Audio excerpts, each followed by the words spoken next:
Hey there, it's Clay, and this is going to be a little bit of an experiment on my part.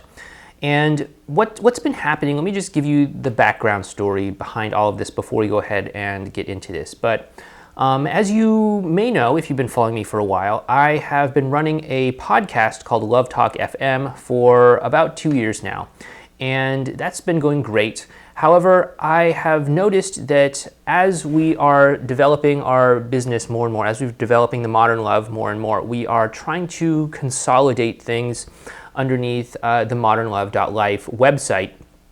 And as part of this process, it's been making me think a lot about many of our different platforms, such as the podcast, such as our YouTube channel, and things of that nature. So this is a little bit of an experiment in terms of blending the two together, and we're just going to see how this works, and if it does, we'll go ahead and move forward from here with this sort of combined operation. And what we're going to be doing is we're going to be essentially taking the podcast and bringing it into YouTube, or taking YouTube and bringing it into the podcast, however you want to think about it, and we're going to be calling it the Relationship Inner Game Experience, okay? And what this is going to be is, at least as of the time of launching this, which is right now, this will be a once a week thing where I come on and I share some kind of, philosophical strategy or approach or thought or something like that about the nature of love and relationships and dating. And then we'll go ahead and get into some question and answer from the students that we have in our community that have submitted questions and answers. And I've had a few students graciously submit some questions for this trial run. So with that being said, we're going to go ahead and give this a shot and see how this works. So this, of course, will be uploaded on YouTube. So, if you're seeing this, you're obviously seeing this on YouTube. Or I'm also going to be taking this as the audio file and putting this on our podcast as well too, so that it will also be there as well too. So if you can't see all of my mannerisms because you're just listening to this, then that's okay. I'll try to keep that in mind as we move forward so that I don't make too many hand gestures or try to demonstrate things with my hands when maybe just describing them verbally might be better. But anyway, yeah, so let's go ahead and give this a shot. So this week, I wanted to share with you something that has been on my mind a lot over the past couple of days. And that is the idea of love in general. You see, oftentimes we get caught up in these debates, these questions, these conflicts about, what should I do if somebody texts me this? What should I do if they don't call me back? What should I do if they're ghosting me? What should I do if, they're in a rebound relationship with somebody else? And all of these multiple different what if sort of scenarios. And, if you look around, you'll find more than ample advice on what to do in all of these different types of situations. And many of these pieces of advice often conflict with one another, because people have different strategies or different philosophies or different approaches to love and relationships and dating and all of that. And really, my goal isn't so much to give you some sort of robotic set of rules that you can just follow along no matter what, where it's like, if somebody doesn't text you back in 2 days, say goodbye to that asshole. That's not what I'm trying to get you to do at all. What I want you to do is to have the flexibility and the fluidity to be able to feel into a situation and know what the right thing to do for you is, know what the right thing to do for the other person is, know what the right thing to do for the dynamic as a whole is, okay? And these sorts of things can't be encapsulated in just a series of stiff, robotic, strict rules. You have to have the ability to feel into these fluid, dynamic, and oftentimes unique situations to be able to know what to do. And so instead of giving you a bunch of mind games to play around text messages or jealousy story arcs or anything like that, what I want to ask you is, what exactly is the driving force behind relationships and dating and all of that? And if you really boil it down, I think you could come to the conclusion that the driving force behind all of this is really love, right? In in the most basic sense, whenever we are in a relationship with somebody, it's because we love that person. Whenever we are wanting to date somebody, it's because there is a part of us that is at least open to the idea of loving that person. Now, maybe you don't know them well enough to know if you're in love with them or you want to be in a relationship or anything like that. But there is a part of you that is opening up to the possibility of loving that person in some capacity, in some way, through some series of actions that you might do, whether that's kissing, making love, having deep, heartfelt conversations, whatever, right? So if love is really the true driving force behind all of this dating, relationship, and stuff like that, then why do we lose sight of this and let other things derail us from acting from a place of love? Instead, we often, default to these mind games, these power plays, these things that try to make you look high status and ever so cool. But they're not from a place of love. And so oftentimes they derail us and pull us away from what it is we actually want. And what I'm saying is, there are things that you can do that will make you look cool. There are things that you can do that will protect your ego. There are things that you can do that will do all of these things and more.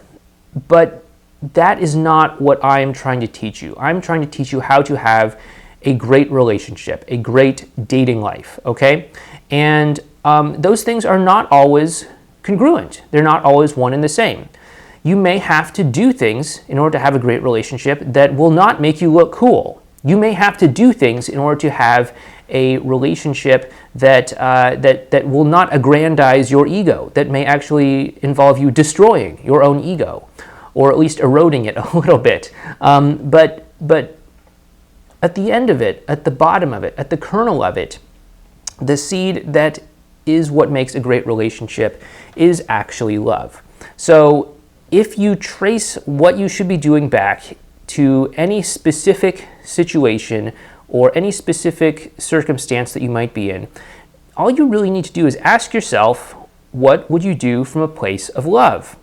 Now, this doesn't necessarily always mean, cut the person some slack, be easy on them, you just got to love them, all of that stuff. It doesn't always necessarily go to that, although it can, because oftentimes acting from a place of love involves loving yourself, right? Loving yourself enough to take yourself out of a situation that is maybe toxic, maybe unhealthy, or in completely more pedestrian terms, isn't likely to get you what it is that you actually want in a relationship or in a dating sort of scenario, right? So for example, if you wanted to be in a great relationship, but you were dating somebody who maybe was emotionally unavailable, or somebody who, just didn't have the capacity to commit to you, then you might need to love yourself enough to remove yourself from that situation so that you could actually create the circumstances where you could meet somebody that actually is able to love you and have a relationship with you in the way that you want.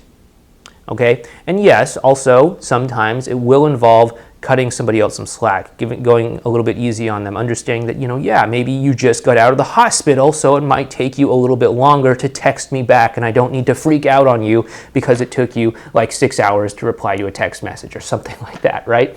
And so that's something that's been on my mind a lot lately.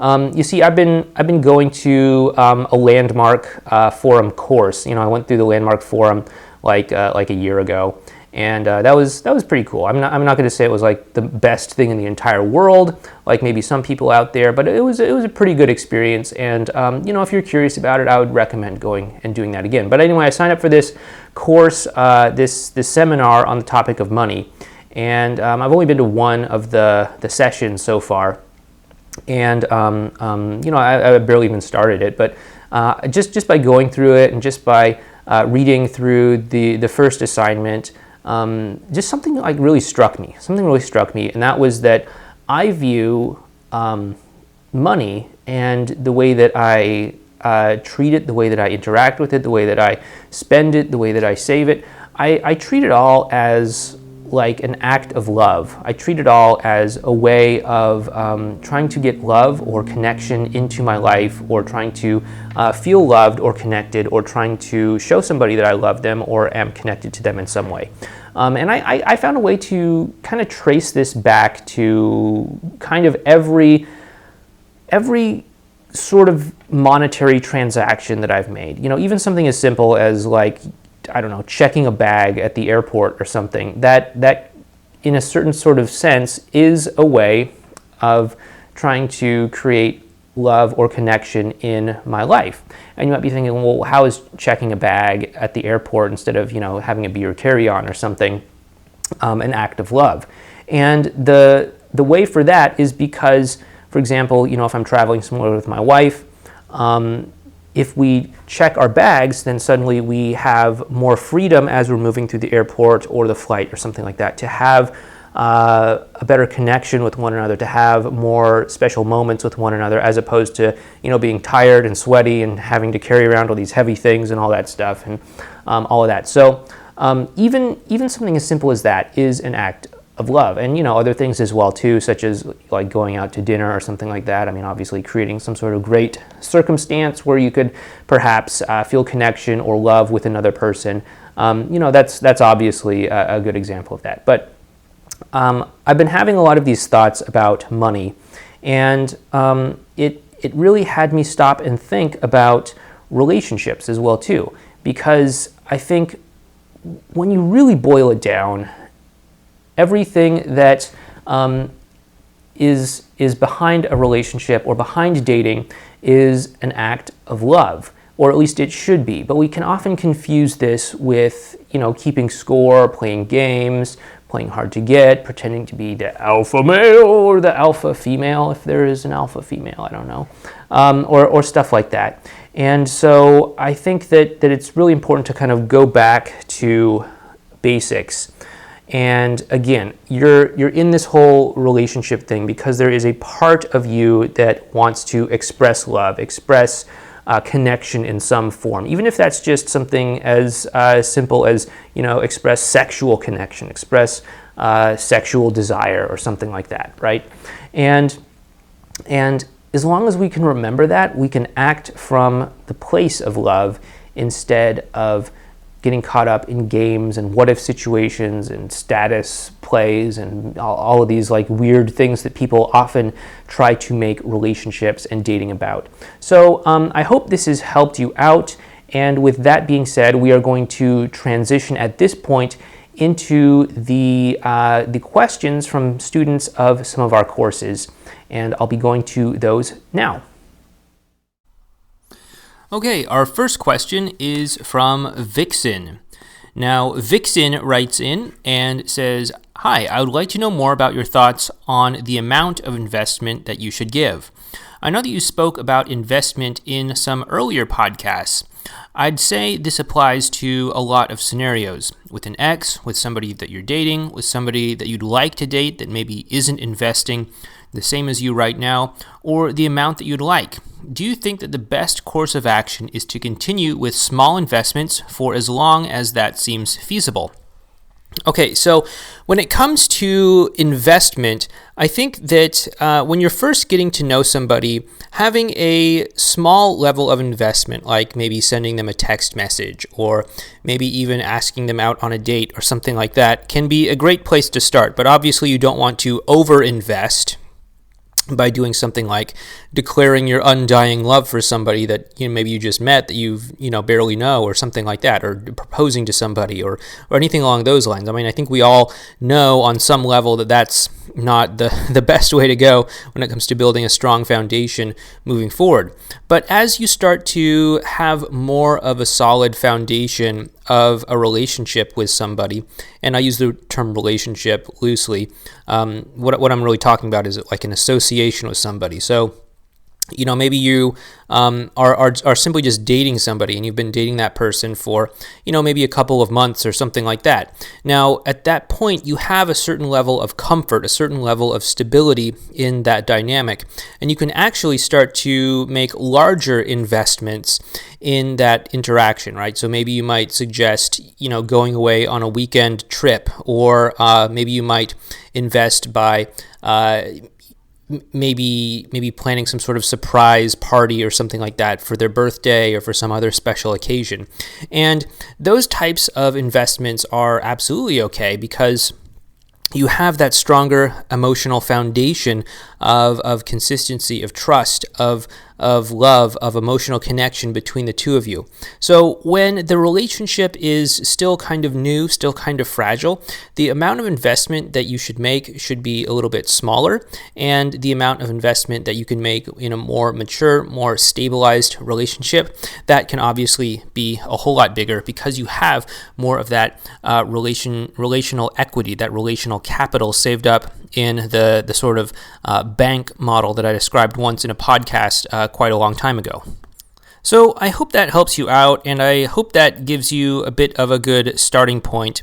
I know this is kind of a sort of philosophical discussion since you didn't really describe a concrete scenario, but yeah, I hope that gave you a good place of starting.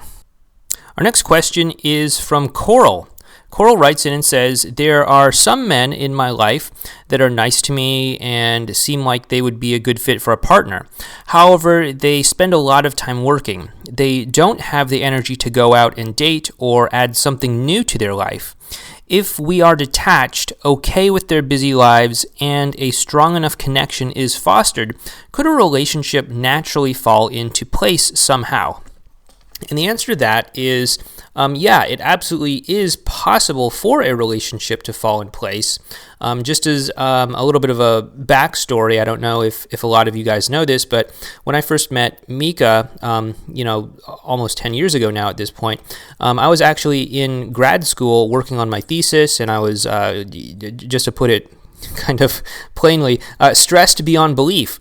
I would often, wake up early in the morning and go to school and work on my thesis project and just work into the late night, and then just come home late at night, maybe around midnight or 1 or 2 or 3 or 4 in the morning, and then just collapse and sleep long enough to just recharge my batteries a little bit before I had to wake up again at 8 or 9 in the morning and start it all over again. And it was a pretty tough time in my life, and Mika and I were just getting to know each other during this period of time, and I'm sure I wasn't really as available to her as she maybe would have wanted at that point in time. But, we did eventually come together and create a relationship, obviously. And I did, fun little side fact, I did lose all the weight that I gained from stress eating during that period of time. But yeah, we did actually come together to form a relationship. But I think when it comes to situations like this, you have to be careful, though, because you have to be able to accept the person as you found them. And the thing that makes me think that you are okay with this is that you said, if we are attached, if we are okay with their busy lives and strong enough connection is fostered, blah, blah, blah, and so on and so forth, can a relationship naturally fall into place? And if you are okay with these people's busy lives, then yeah, that is something that you can explore. The wrong approach is to try to change somebody to fit what you want in a partner or in a relationship, okay? And that's why that's like one of the foundational principles of like all of our courses, is that you have to accept somebody the way that they are. And if you can accept being in a relationship with somebody the way that they are, then that is a type of relationship that you can go ahead and pursue. But I would strongly discourage you from pursuing a relationship with somebody that you would want to change, that you would want to make into a little self-improvement project or something like that. That is not the kind of relationship that you should really be pursuing, okay?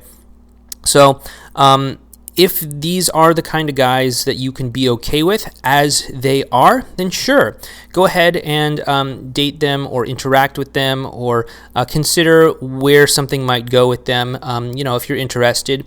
And I think it can absolutely work out. For me, I was, obviously not interested in getting by off of like 4 or 5 hours of sleep every night.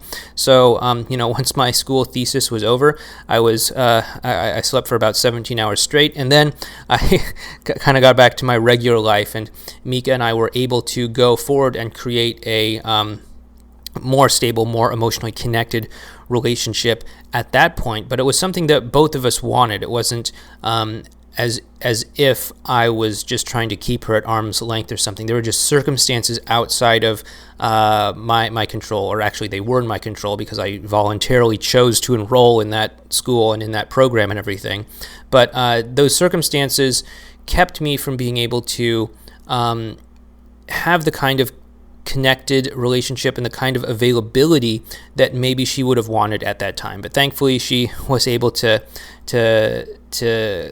put up with that for the couple of months that my life was like that. And, now we've been together for about 10 years, and I'd like to think that we have a pretty happy relationship with one another.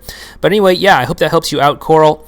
And, again, if you can accept the guys the way that they are with their workload, the way that it is, then yeah, absolutely feel free to explore where things might go between you and those gentlemen. Our next question is from Thomas. Thomas writes in and says, I'm still trying to figure out this part of my life. My wife is in a new relationship with her best friend from before we got together, and she has enjoyed conversations with me when she actually does answer my calls or messages. What do I do now to get her more into talking with me? Okay, so it sounds like she is kind of torn right now between interacting with you and keeping you in her life in some capacity, and also having this new relationship with her friend that she's known for, I'm guessing, for quite a while. And the two of you are in communication with one another, and you're able to have what you describe as enjoyable conversations. And you want to know how to get her to talk to you more. And if that's the case, then you're just going to have even more enjoyable conversations. There's a lot of ambiguity in your post, so I'm not exactly sure how to provide you more concrete details here. But what I would say is, when it comes to saving a relationship, when it comes to working things out with like a wife or an ex-partner of some sort, it's really important to stay focused on the quality of the emotional connection. If the two of you are able to connect at a very deep level, and you're able to develop a very strong emotional connection, then you'll obviously be able to do things like leverage the decoy strategy and stuff like that. But you'll really definitely be able to really inspire your wife to actually want to connect with you in a deeper way, right? So, for example, say you use the advanced relational skills. So you're able to, have a deep, meaningful, significant emotional connection with her based off of the interactions that you're able to have. You're not just having an enjoyable conversation about, sports or some TV show that you watch, but you're actually able to use things like the advanced relational skills to shift down into the emotional context for having a conversation, and you're actually able to connect with her on a deep, meaningful, emotional level, to the point where she feels seen and understood, and the two of you are just like really resonating and really just vibing with each other.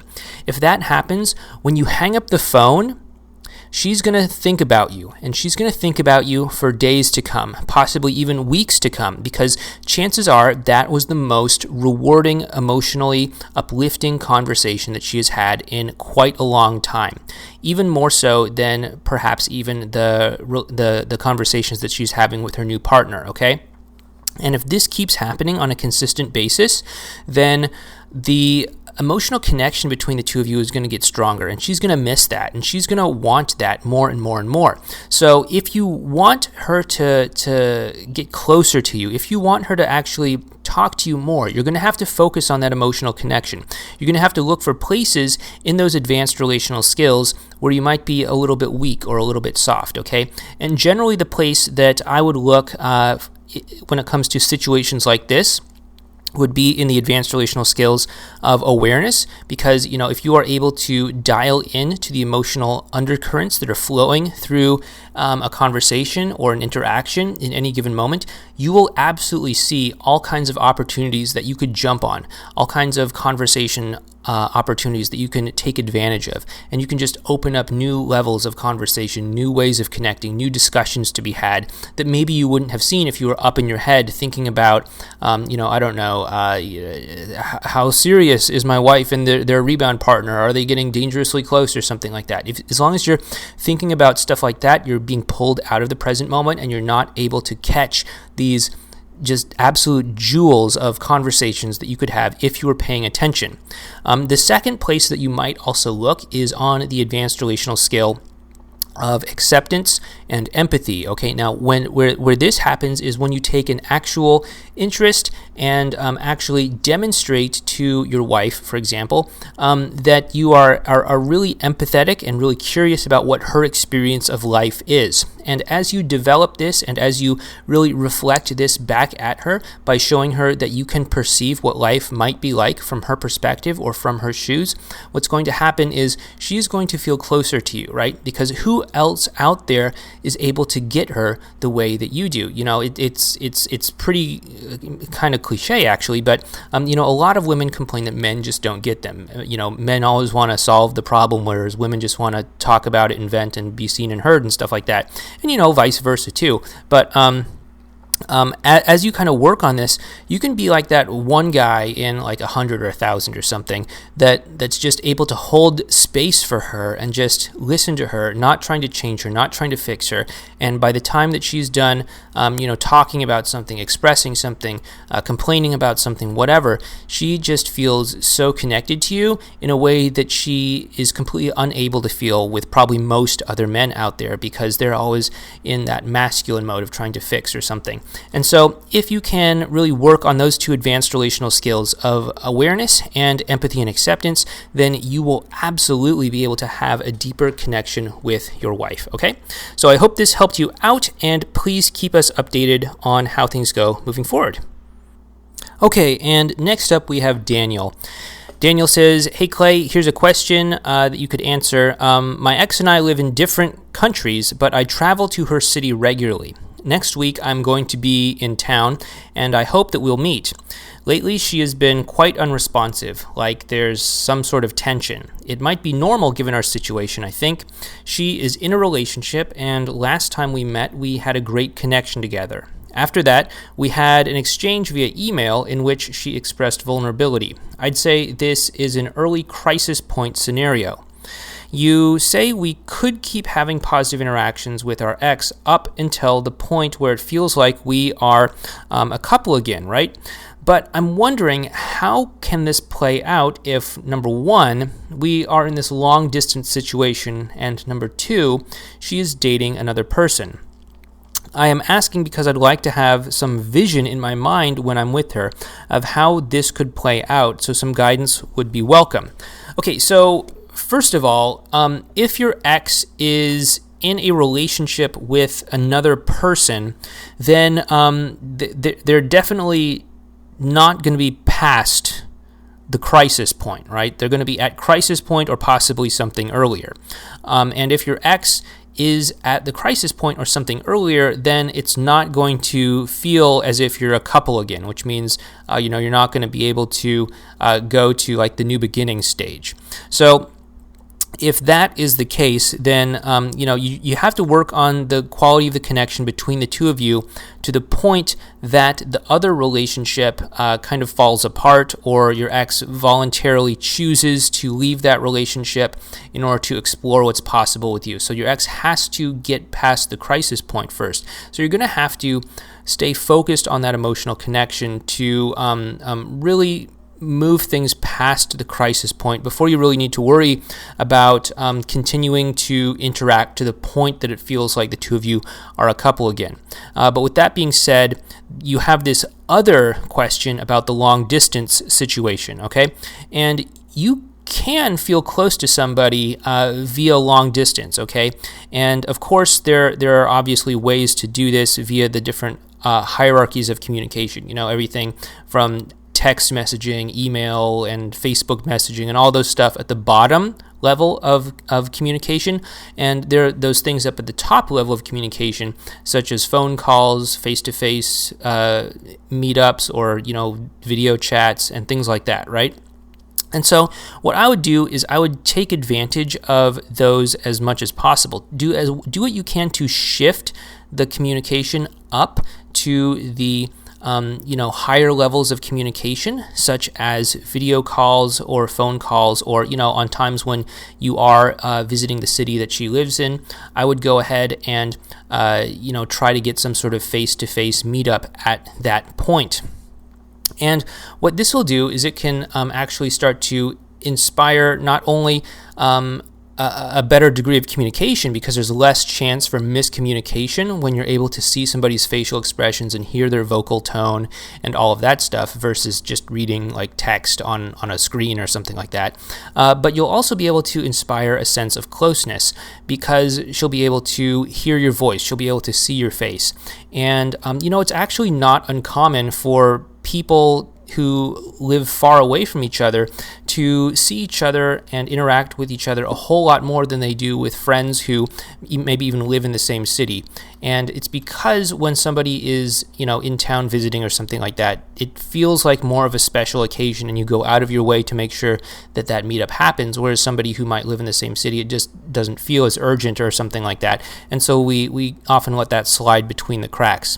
But I would take, and because of that, the reason I brought that up is because you can actually feel incredibly close to somebody, even if they do live far away, because you may actually see them or interact with them a whole lot more often than maybe they might see or interact with somebody else. But what I would do is I would try to get together with her, assuming you're in a good emotional place to do so, and assuming you have the ability to have positive interactions with her and all of that stuff. I would try to meet up with her while you are visiting the city that she lives in, and I would do my best to really strengthen that connection, really bring out those advanced relational skills that we talk about in terms of, awareness, acceptance, composure, and communication, and all of that, so that you can really develop that strong ability to connect with her, so that when you leave that interaction, like I was explaining to Tom, she's left wanting more. She's left saying, this is the most uplifting experience that I've had in ages, right? And, if she's in some sort of like kind of stale relationship with somebody else, then you're just going to like massively outshine that. And it's going to leave a very lasting positive impression with her that's going to cause her to see you as like a safe, trustworthy person that she can go to. And what's going to happen is she's going to start to interact with you more and more at deeper levels. Now, keep in mind that because this vulnerability might be new to her, she might try being vulnerable at lower levels of communication at first, right? So, for example, she was vulnerable with you via an email at first. She didn't call you up on the phone. She didn't tell you this face-to-face in person or over some sort of video chat or something. She wrote you an email. And that's because she is starting to dip her toe in the water when it comes to her own vulnerability around you. She's starting to trust you, but she's still a little bit afraid to maybe be totally vulnerable with you in a very close sort of way, like phone call or video call or even face-to-face meetup. But the more understanding and welcoming and empathetic you can be as you're interacting with her, even through this email channel or other ways that she might contact you and kind of dip her toe in the water when it comes to this vulnerability, the more trust that will build in her, and the more trust that builds in her, the more confident she will feel being more vulnerable and open with you when it comes to meeting up in person, or when it comes to talking with you on the phone or something like that. So you might have to expect that she'll be a little bit more reserved when it comes to those higher levels of communication. And if that's the case, then you can either be okay with that, or you can start to coax some of that out of her a little bit by maybe deepening things down to the emotional level, by using some of the conversational strategies that we talk about, like in the communication lesson, or something like that, that'll help to really inspire her to trust you more, inspire her to build a deeper connection with you, and really help you to feel more confident, or help her rather to feel more confident in opening up to you and expressing more of how she feels with you. Okay, so Daniel, I hope this helps you out, and I hope that you have a good trip to the city that she lives in, and please keep us updated on how this all goes moving forward from here. Okay, so I hope you enjoyed this kind of experimental new format for our podcast, our YouTube channel, and maybe even part of the Q&A process that we go through with some of our students. If you like this, if you don't like this, if you have other suggestions, please go ahead and leave a comment down below, and we'll see if we continue this into the future. Anyway, this has been Clay with Relationship Inner Game, and I'll talk to you in our next video. Please take care.